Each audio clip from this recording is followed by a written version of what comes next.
Yeah, this is my first exhibition of my work, of my photographs in Paris, and maybe in Europe.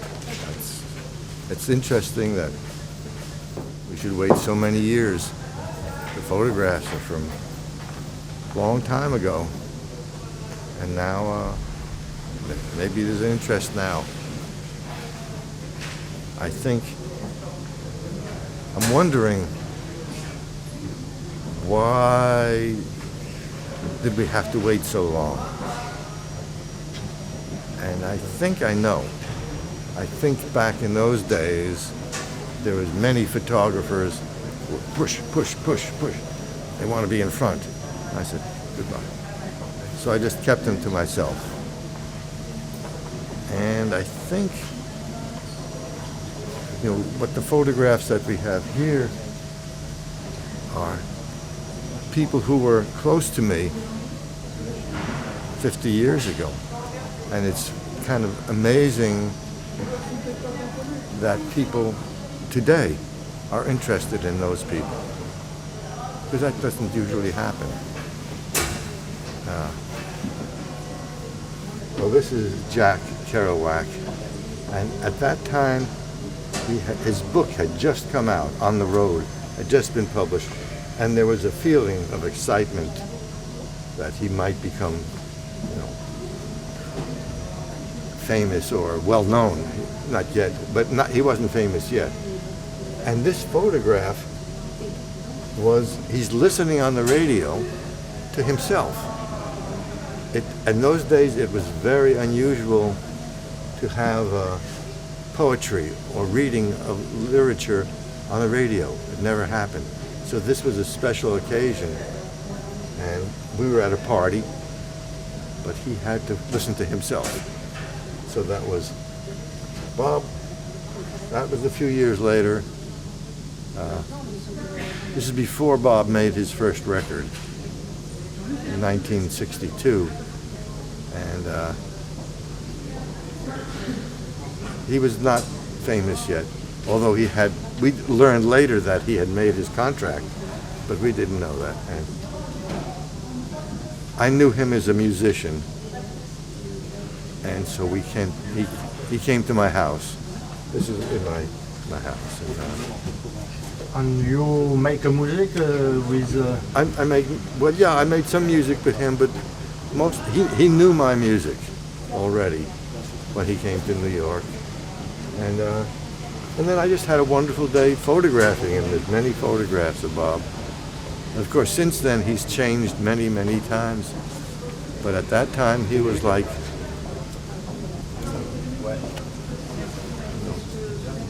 Before he was electric, before he wrote songs. This was very young, when he was quite young. So yeah, this was, my bed was here, my studio was here, my dark room was here, Bob Dylan was there.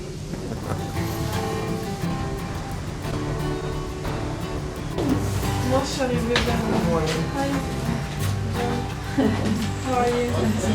Nice exhibition. Yes, all these pictures of Bob. Well, not this one, but this and this and this. And you walk your ragged mile. Your man is Kevin falling down.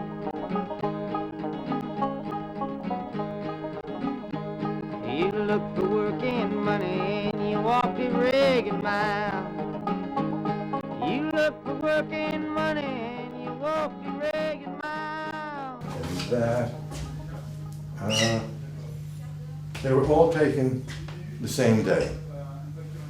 Within an hour or 2 hours. This was on the roof of my house. This was next to my bed.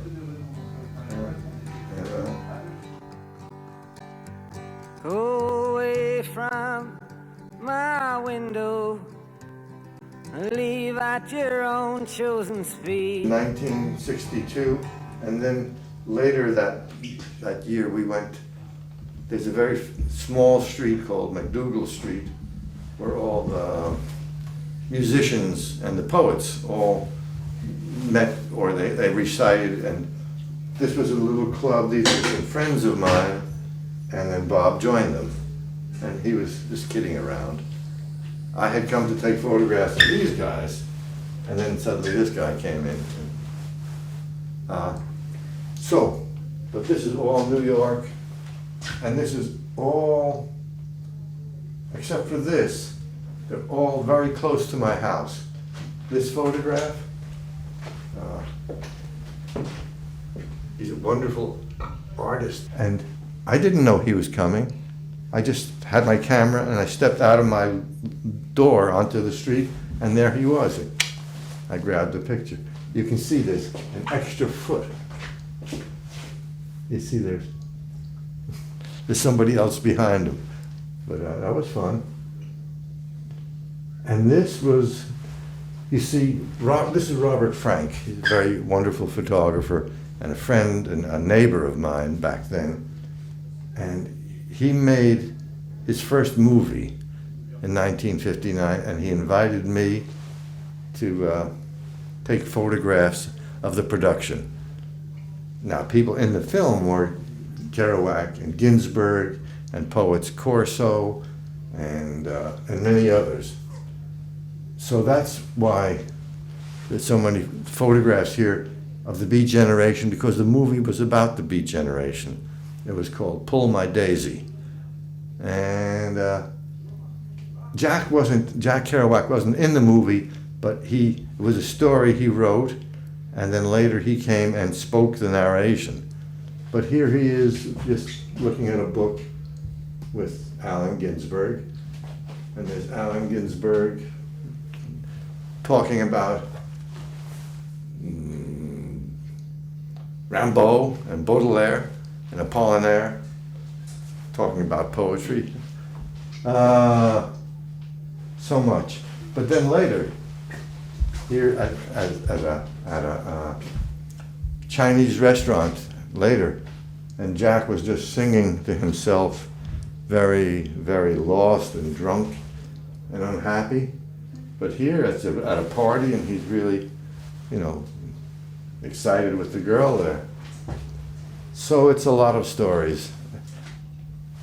This was the wife of Robert Frank. And at this point, they had finished the film. And now they were going to show it in New York at a small theater. How do you publicize in New York? You buy a big, thousands of dollars in the newspaper. Nobody had $1,000.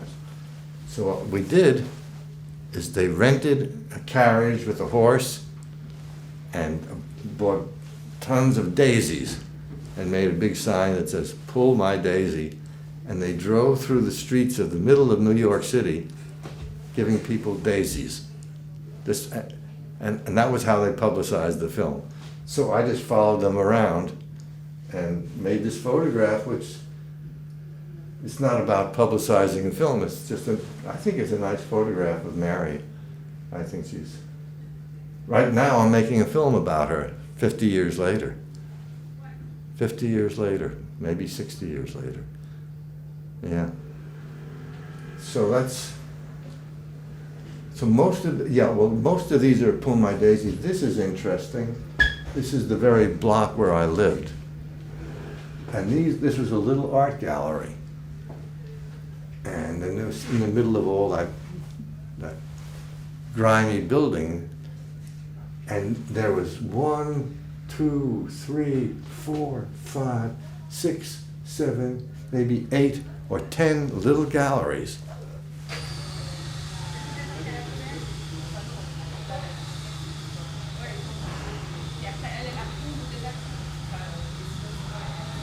These pictures are about my life in music, different from my life with the Beat Generation or with the painters, although they happen at the same time.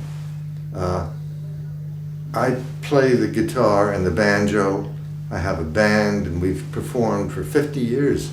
We have had a big influence on many musicians in America. Very famous musicians, but when they started, they listened to our music. But I wanted to get to hear the original, the source of the music, not on a stage, not just on a record, but out in the country. And so I went to Kentucky, way far away from New York, in the mountains. It's called the Appalachian Mountains. And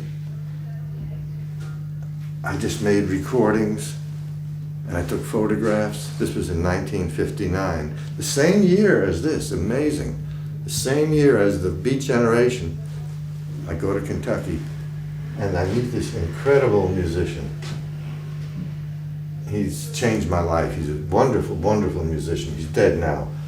His name is Roscoe Holcomb, and he has a very high voice and very powerful. And I met him then, made recordings of him, and then later I learned to make movies. I made movies about him. I took him on tours of Europe. He remained poor. All the celebrity never gave him money. It was sad, but his music is very powerful. So this is the first photograph I took of him. It became the cover of an album. It was featured in the newspapers. It sort of became the symbol of traditional music, traditional American music. And this was at the same time he showed me his hands, because he was a working man. He worked in concrete, and he was showing me all the cracks in his fingers from working in the concrete. And now it looks like, you know, it's like he's pleading, but he was really showing me. So this is sort of inside his music. When I made the film about him, which was in 1962, I had to make a name to describe the movie. And I called it The High Lonesome Sound. And that name caught on, so that other people used it for bluegrass music, and the words The High Lonesome Sound, which I created for him, is now used everywhere for bluegrass music. So that was nice. And this man is Woody Guthrie, a very wonderful American musician, also dead now. This was in 1961, the same year that Bob Dylan came to visit Woody, because Woody was sick and in the hospital. And at this moment, we took him out of the hospital to somebody's house just for a day or two. And he looks pretty healthy here, but he was very, very sick. And this is another wonderful musician named Jack Elliott, who's quite a character, and he keeps that tradition going. So these are people whose music meant a lot to me, and he was a friend, and so it's all, it wasn't for the magazines. It wasn't for reportage. It was a document of what I was concerned with. I think every good filmmaker and good photographer should stay with things that, well, not that they should, but that when they do something that's close to themselves, it rings truer, it'll last longer. You see, these photographs all came from maybe 1 or 2 years, long time ago. And it was interesting because I arrived, and maybe for 5 or 7 years, I was in the middle of this. And then the whole district was torn down. I moved down to Lower Manhattan, and I lived in a little building which was then torn down to make the World Trade Center. And that was blown up, and I had moved to the country by then. And what's interesting is that this is a moment that I was very involved with. But all these artists, they went on to their other lives. And the whole art world grew very big, and Bob Dylan became very famous. And so in a way, it's just a period of time, and a brief period of time. And for many years, I didn't even think about these photographs, because my life went on. But now there's an interest in these things. I think about the Bob Dylan photographs. When I took them, he looked at them, he showed them to his management. They said, we don't need to use these. He has a different image. So I put them away. 25 years later, my daughter had grown up and she was at college. And her boyfriend, he liked Bob Dylan. She said, oh, my father has pictures of Bob Dylan. So I said, yeah, I do. So we went up to the dark room and looked at, and all these fantastic pictures, which I had just said, no, that's in the past. Now it's become present again. Very interesting. Very interesting. In a way, it's like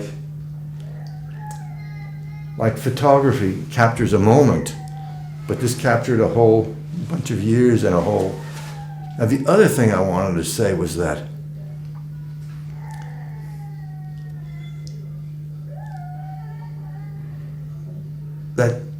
I didn't set out to make a document of the Beat Generation.